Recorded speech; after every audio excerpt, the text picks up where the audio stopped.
What would you do if, the day after burying your only parent, the people you trusted most slammed the door in your face? No goodbye. No warning. Just betrayal. This is the story of a young woman who went from being discarded to rising higher than anyone expected. Stay with me, because the ending will leave you speechless. Before we continue, don't forget to like, comment and subscribe for more stories like this. It rained the day my father died. The kind of rain that didn't fall hard but still soaked everything. The sky was grey, quiet, like the world itself was holding its breath. Inside the hospital room, it was even quieter. Only the beeping machine and my father's weak breaths filled the silence. I held his hand gently. "Olivia," he whispered, his voice barely a thread. "I'm here, Dad." "I'm not going anywhere," I said, my eyes full of tears. I leaned close so he could hear me better. His fingers weakly squeezed mine. You have to be strong." I nodded, trying not to cry. "You always told me that, remember? Be strong. No matter what." He smiled softly, a shadow of the strong man he once was. My father, Richard Blake, had been my everything. My protector. My best friend. My world. I didn't trust the wrong people," he said, struggling to speak. "Don't worry about anything. Just rest," I said, wiping his forehead. "No, listen to me." He coughed, and I grabbed a tissue to help him. "There's a journal. Hidden in the study. Find it. There's something inside for you. Don't trust Vanessa or Lucas." My heart tightened at the mention of those names. Vanessa, his second wife. My stepmother. Lucas, her only child, my stepbrother by law, but never by love. They had left years ago after a huge fight over money.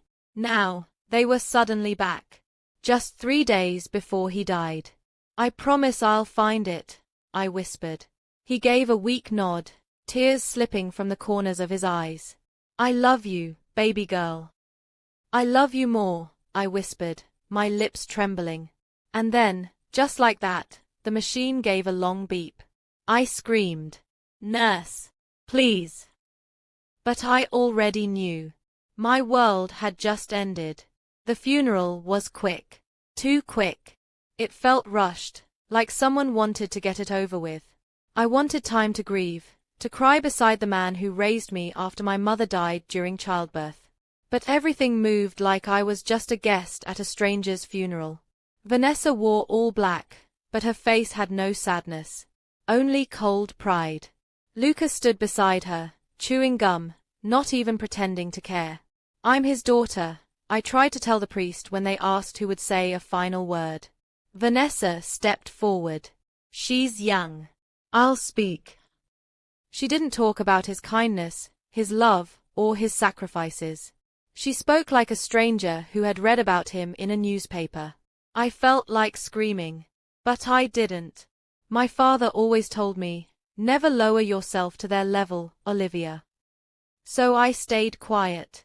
Later that night, I sat in my father's old chair in the living room, hugging his sweater close to me. It still smelled like him, cologne, old books, and something warm I couldn't explain. I heard footsteps. Vanessa walked in wearing heels and gold earrings. She wasn't mourning. She was shining. Lucas followed, scrolling on his phone. "You're still here?" Vanessa asked with a small smirk. I looked up, confused. "What do you mean?" She crossed her arms. "I mean, it's getting late. Shouldn't you be thinking about where to go now?" "This is my home," I said quietly. She laughed, shaking her head. "No, darling. This was your father's home. And he left it to me." My heart stopped. "That's not true." Lucas leaned against the wall. "Oh, it's very true. I saw the will. Everything belongs to my mom now. Which means, you're a guest. A temporary one."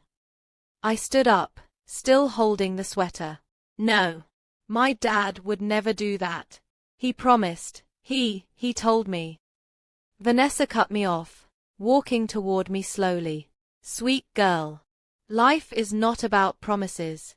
It's about papers, signatures, legal documents, and all of those are in my name. I was shaking. He told me not to trust you. She raised an eyebrow. Of course he did. He was old, sick, didn't know what he was saying. Lucas added, "Look, we don't want to call security. Just pack your stuff and go. We'll even give you a little money if you behave." I felt my knees buckle. You want me out, the day after he was buried? Why wait? Vanessa said coldly, "You've had enough free stay here." Tears poured down my face. "I took care of him when you abandoned him." "You mean while living off him?" she snapped. "Don't act like a saint." I wanted to fight. I wanted to scream. But all I had was my father's sweater and a shaking voice. "Please, just let me stay the night. Please." She turned around. "One night. That's it. By morning, I want you gone." Morning came with cruel sunlight. I barely slept. I sat on the floor of my father's study, hugging his photo, staring at the books he loved, the desk he used, the walls he decorated. All of it was being stolen from me. I knew something was wrong. My father would never leave me with nothing. Vanessa was lying. I needed time to find the truth. But time was the one thing I didn't have. "Olivia!" It was Lucas, banging on the door. "You've had your night. Time's up." I wiped my face and stood. I walked to the door and opened it. Vanessa was behind him, arms crossed. "Do you have a plan or should we call the police?" I clenched my fists. "I don't have anywhere to go." "Not my problem," she said. Lucas walked past me into the room. "Let's see what she's stealing." "Don't touch anything," I cried. He laughed and picked up a small music box from the shelf. "Relax. This junk is yours. Nobody wants it." I grabbed it from him and hugged it to my chest. It was my mother's. "Out," Vanessa said. "You can take that backpack and whatever you can carry. The rest is staying here." I went to my room. I looked around. So many memories. Photos, clothes, books, my father's handwriting on the wall where he once measured my height when I was little. I packed only what I could carry. One small bag. Then I walked out. They stood at the door, watching me. "Don't come back," Vanessa said. Lucas smirked. "Maybe next time marry someone rich like your mom did." I turned and stared at them. My heart broken, but my spine straight. "I will come back," I said quietly. "And when I do, I won't knock." Then I walked out. The gate closed behind me like a prison door. I sat on the sidewalk for hours, unsure where to go. I had no friends close by, no living relatives. I took out my phone. No messages, no missed calls. I was truly alone. Then, I remembered someone. Mr. Harris. My dad's old friend. A retired lawyer who used to visit us every Christmas. He once told me, "If you ever need anything, I'm just one call away." With shaking hands, I dialed. "Hello, Mr. Harris. It's Olivia Blake. My father, he passed. And they threw me out." Silence. "Where are you, child?" he asked gently. "I don't know. Outside the house." "Stay right there. I'm coming." He came 30 minutes later, in an old pickup truck. He helped me in without asking too many questions. Just looked at my swollen eyes and broken expression. "I knew that woman would do something like this," he said. "She said my dad left her everything. Showed a will." Mr. Harris frowned. "Richard never mentioned that. In fact, he told me he was drafting a will and keeping it private. Said it would shock them." I looked at him. "He told me he left something. A journal. In the study." But I didn't have time to find it. He nodded. Then we will. He paused. You're not alone, Olivia. I knew your father. He would never leave you with nothing. We'll find the truth. I promise. And for the first time since my father died, I let out a deep breath. Maybe I had lost everything. But I wasn't finished yet. Mr. Harris drove us to his home, a quiet, simple bungalow on the outskirts of town. The place smelled like old books and lemon-scented wood polish. His wife, Mrs. Helen, welcomed me with a soft hug and a warm plate of food. You poor child, she whispered, tucking my hair behind my ear. You must be starving. I nodded slowly. I hadn't eaten in over a day, but the food tasted like sand in my mouth. My thoughts kept spinning back to the house. My house, now filled with people who hated me. Later that night, I lay on the couch in their living room, unable to sleep. I stared at the ceiling in the dark. How could they do this? I whispered to myself. How could they be so heartless? I turned and hugged my backpack tightly. Inside was my mother's music box, a few old clothes, and my father's sweater. Just then, Mr. Harris walked in holding 2 mugs of tea. He handed me one and sat on the chair beside me. Your father loved you more than anything, he said. He used to tell me you were the only light left in his life. I looked at him, eyes burning. Then why did he leave me with them? He sighed. I don't think he meant to. Something is missing. Something doesn't feel right. I need to get back into the house, I said suddenly. He blinked. What? I need to find the journal he mentioned. He said it was hidden in his study. I'm sure it will explain everything. Mr. Harris rubbed his chin. Vanessa and Lucas won't let you in. I don't care. I'll sneak in. Late at night, when they're asleep. He looked at me, concern in his eyes. That's dangerous, Olivia. I don't have a choice. That journal might be my only chance. He stared at me for a long moment, then nodded. All right, he said. But you're not doing it alone. I'll wait in the car nearby, just in case anything goes wrong. My heart filled with a small flicker of hope. Thank you. The next night, just past midnight, Mr. Harris parked across the street from the house. I wore dark jeans, a hoodie, and carried a flashlight in my pocket. I stared at the mansion from the shadows. The windows were dark. No movement. No sounds. I crossed the lawn slowly, careful not to trigger the security lights. My fingers trembled as I slid through the backyard and found the side entrance, the one my father always kept unlocked for emergencies. I tried the handle. It clicked open. My heart raced. I crept through the hallway, holding my breath with every step. The air inside felt colder than I remembered. Like the warmth had died with my father. I reached the study and shut the door behind me softly. The room was untouched, books neatly lined, his desk still filled with pens and paper. I ran my fingers along the wood. I'm here, Dad, I whispered. I'll find it. I dropped to my knees and began checking every shelf, every drawer. I tapped the walls. Knocked on the wooden panels. I remembered my father once told me, the strongest secrets hide behind silence. Suddenly, I felt something strange behind the bookshelf. One of the wooden panels sounded hollow. I grabbed a small statue and tapped the corner. It shifted slightly. I pulled.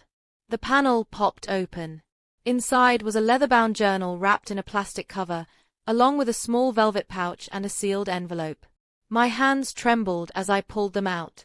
The envelope had my name on it, Olivia. I opened it and unfolded the letter.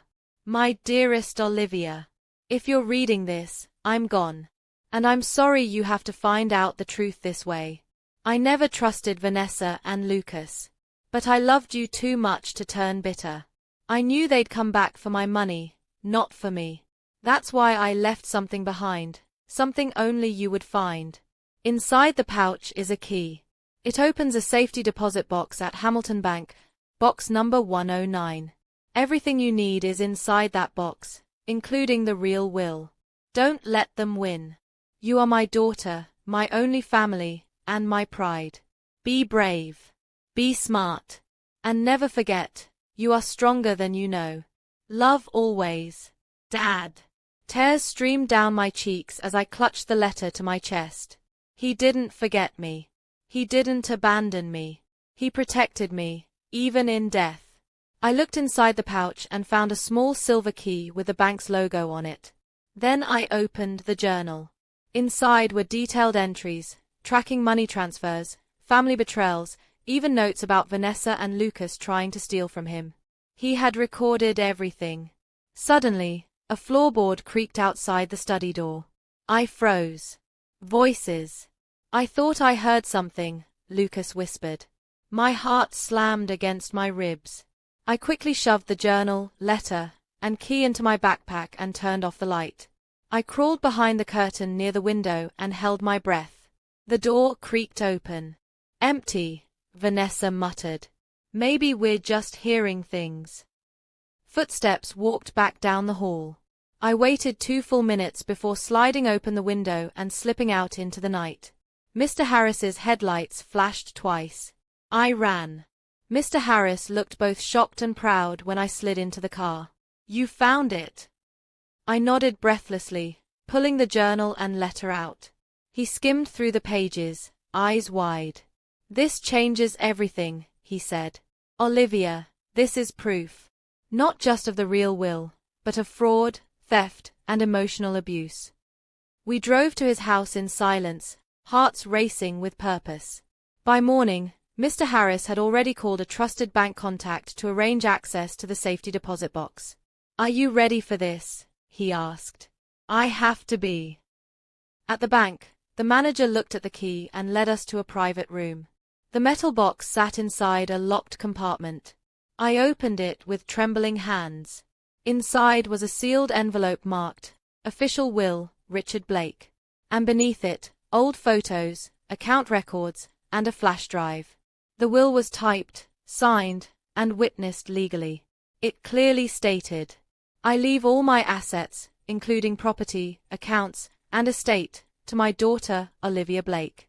In the event that Vanessa or Lucas attempt to take control or cause harm to Olivia, they are to be removed from the property immediately. I gasped. Mr. Harris shook his head slowly. This will crush them. But how did she fake the other will? I asked. We'll find out. But with this original copy, plus your father's journal and recordings, we can go to court and stop them.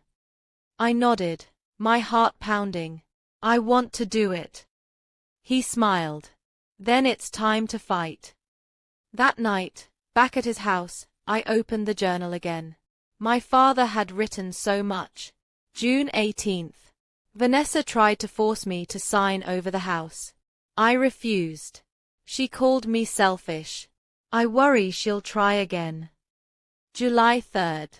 Lucas withdrew $10,000 without my consent. I changed all passwords. I must protect Olivia. August 1st. I feel weak. Sicker every day. But Olivia keeps me alive. I don't trust the others. I must finalize the will soon.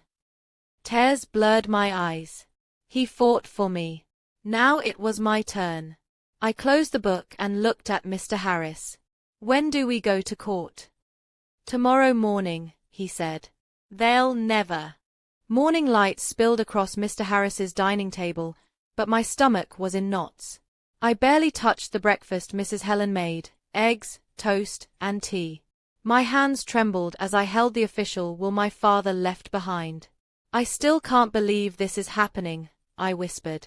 Mr. Harris looked up from his phone. Believe it. The truth is finally in your hands. He stood and pulled out a folder from his briefcase. I've already filed an emergency injunction, he said. The court agreed to freeze all transactions related to the estate until we present the real will. I gasped. So Vanessa can't sell the house? Not a brick, he replied, a smile forming on his face. And she can't touch the accounts either. But what happens now? I asked nervously. We serve them.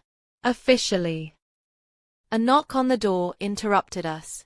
Mr. Harris opened it and let in a tall woman in a black suit. Miss Clark, the court-appointed server. This the girl? She asked, looking me up and down. Yes, Mr. Harris said proudly. This is Olivia Blake, the rightful heir. Miss Clark handed him a folder. Here's your copy. I'll be at the house within the hour. Should be interesting.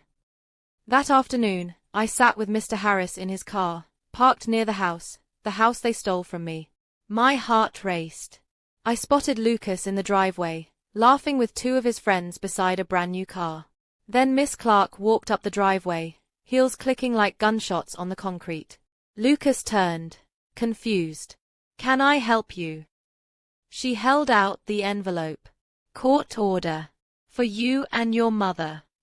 What? He laughed. Lady, I don't know what kind of scam.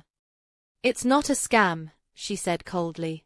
The estate is under legal review. Touch anything and you'll be in contempt of court. Vanessa stepped out just in time to hear that last part. What is this nonsense? She demanded, snatching the envelope. As she read, her face turned pale. Impossible, she shouted. This will is fake. He gave everything to me. Miss Clark didn't flinch. Tell it to the judge. Back in the car, I finally exhaled. I can't believe it, I said. We did it. We stopped them. Mr. Harris nodded. It's just the beginning, Olivia. The hearing is in 2 weeks. That's when the war really begins. I stared out the window, heart thudding. For the first time, I wasn't scared. I was ready. 2 weeks later, I stood outside the courthouse wearing my mother's old navy blue blouse and my father's gold wristwatch. Mr. Harris adjusted his tie. Are you okay? I swallowed hard. No. But I'll be fine. We walked into the courtroom together. Vanessa and Lucas were already seated. Vanessa wore a red blazer and heavy makeup. Lucas chewed gum and tapped his foot like it was a game. The judge, an older man with kind eyes, entered. Court is now in session for the hearing regarding the estate of Richard Blake. Vanessa's lawyer stood up confidently. Your Honor, my client possesses a signed will naming her the sole beneficiary. Mr. Harris stood slowly. Your Honor, we have the original will, written, signed, and properly witnessed. It names Miss Olivia Blake as the sole heir. Gasps echoed in the courtroom. The judge raised an eyebrow. Original, you say? Yes, sir, Mr. Harris said. It was kept in a secured safety deposit box. We also have supporting evidence that the other will was forged. Lies! Vanessa hissed. He changed it last minute. Mr. Harris remained calm. We have voice recordings. We have dated journal entries. And we have a signed letter written to Olivia by her father, stating clearly that he expected this challenge. The judge nodded. Let's see the documents. As the papers were handed over, I locked eyes with Lucas. You think you're special, he whispered. You think anyone will care once this is over? I leaned in and replied quietly, you already lost. Hours passed as both sides argued. Vanessa broke into tears at one point. I took care of that man. Olivia only came around when he was sick. Mr. Harris stood. That's not true, Your Honor. I have photographs, hospital records, and witness testimonies showing Olivia was his only caregiver for the last 3 years. The judge looked tired. Let's hear the recording, he said finally. Mr. Harris pulled out the flash drive. As the sound of my father's voice filled the courtroom, everyone went silent. If you're hearing this, it means I've passed on. I made a will, and I left everything to my daughter, Olivia. Vanessa and Lucas were never there when I needed them. They abandoned me. But Olivia, she stayed. She loved me. She earned it all. Please protect her. Vanessa's lips trembled. The judge leaned back, staring at both sides. Court will take a 30-minute recess while I review everything. I stepped outside, heart racing, lungs barely working. Mr. Harris placed a hand on my shoulder. You did well. I don't want their punishment, I whispered. I just want my father's truth to win. He smiled. It already has. 30 minutes later, we returned.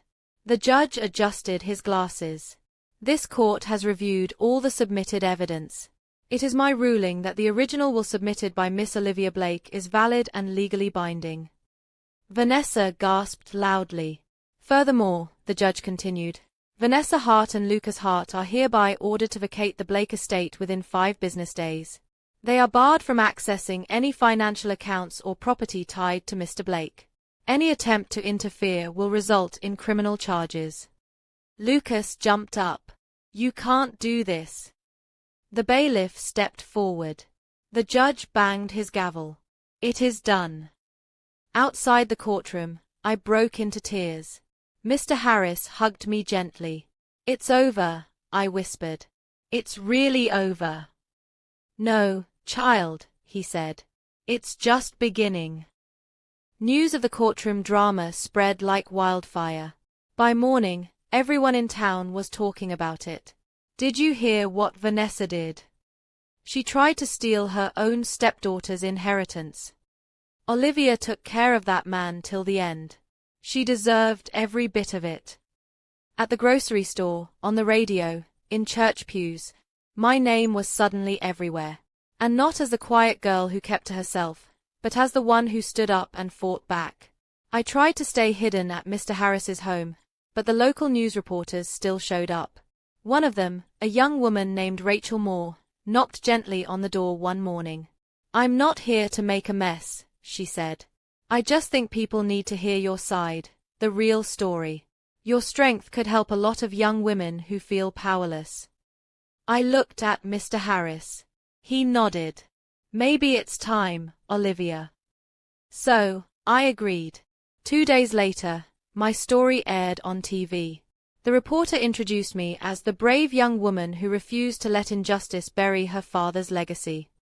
She told them about the forged will, the courtroom battle, the journal, the voice recording, everything.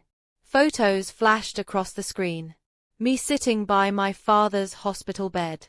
My father teaching me how to fix the garden hose. Vanessa shopping during his illness. Then came the part that made the whole town furious. The footage showed Vanessa being served the court papers during her garden party, her drink still in her hand, lips frozen mid-laugh as the server handed her the envelope. The headline read, From mansion to motel, widow and son evicted after will forgery exposed. I received hundreds of messages. Strangers. Friends I hadn't heard from in years. Even teachers from my old school. You've inspired me to speak up for myself. I cried watching your story. Your dad must be so proud. You are proof that good people still win. I never thought my pain would touch so many people. But it did. And it gave me strength I didn't know I had. Meanwhile, Vanessa and Lucas had to move out of the mansion. Mr. Harris and I stood at the front gate the day they were forced to leave. She wore a black coat, big sunglasses, and held her head high, pretending she wasn't embarrassed. But Lucas wasn't so quiet. This isn't over, he yelled as the movers packed up boxes. You think you're better than us? You're nothing but a charity case that got lucky. I stared him down. No, I said calmly. I'm just a daughter who loved her father. Vanessa hissed under her breath as she walked past me. You'll regret this. I didn't respond. Some battles don't need words. As they drove away, I felt the wind change. Like something heavy had finally left the air. The gates closed behind them. And just like that, the house was mine. The first day I stepped back into the house, I stood in the middle of the living room and closed my eyes. Silence. But not the cold, empty kind. This silence was peaceful. I walked through each room, touching the walls, running my fingers across the pictures my father hung. The carpet still smelled faintly like his cologne. But the damage Vanessa had done was everywhere. The walls were scratched. The guest room had been turned into Lucas's gaming den. They had changed the locks, the furniture, even replaced my father's favorite reading chair with a white leather couch. I stood in the study, the same room where I had found his journal, and whispered, "I'm back, Dad." Then I rolled up my sleeves. The next few weeks were full of dust, paint, and small victories. I cleaned every surface, replaced every piece of furniture that reminded me of them. I brought back my father's reading chair from the garage, planted roses in the garden like he used to. And when I stepped back one evening to admire my work, I cried. Not because I was sad, but because I had turned ashes into beauty. One day, as I was organizing the bookshelf, I found another envelope stuck behind some books. My heart skipped. I opened it. Inside was a photo of me at age 7, holding my first school certificate. Behind it, my father had written, "She makes me proud every single day. Even when I'm gone, she will keep rising." I clutched it to my chest and whispered, "You were right, Dad. I'm still rising." Inspired by everything that happened, I decided to do something more. I used some of the inheritance to start a small organization in my father's name, the Richard Blake Foundation for Abandoned Daughters. The mission? To help young women who, like me, had been pushed out of their homes after the loss of a parent, girls whose voices were silenced, whose rights were stolen. Mr. Harris helped me with the paperwork. Rachel Moore even offered to cover the opening day live. "You're turning pain into power," she said. And I smiled. Because she was right. Opening day arrived. Dozens of people showed up. Some brought flowers. Some brought tears. I stood at the podium outside the mansion, now repainted, refreshed, and renamed Blake House. My voice shook slightly, but I spoke from the heart. 2 months ago, I was thrown out of this house with a backpack and no place to go. Today, I stand here not just as the owner of this home, but as the daughter of a man who believed in justice. I dedicate this place to girls like me, because we all deserve a home, a voice, and a future. The crowd clapped. Some cried. Some cheered.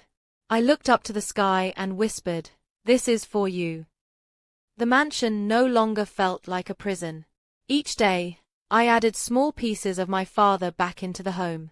His favorite books returned to the shelves, his old records played softly in the evenings, and his framed awards lined the hallway again. The garden bloomed under my care, roses, sunflowers, even tulips, the ones he once said reminded him of my mother's smile. Still, there were moments I would walk into a room and feel his absence so loudly it hurt.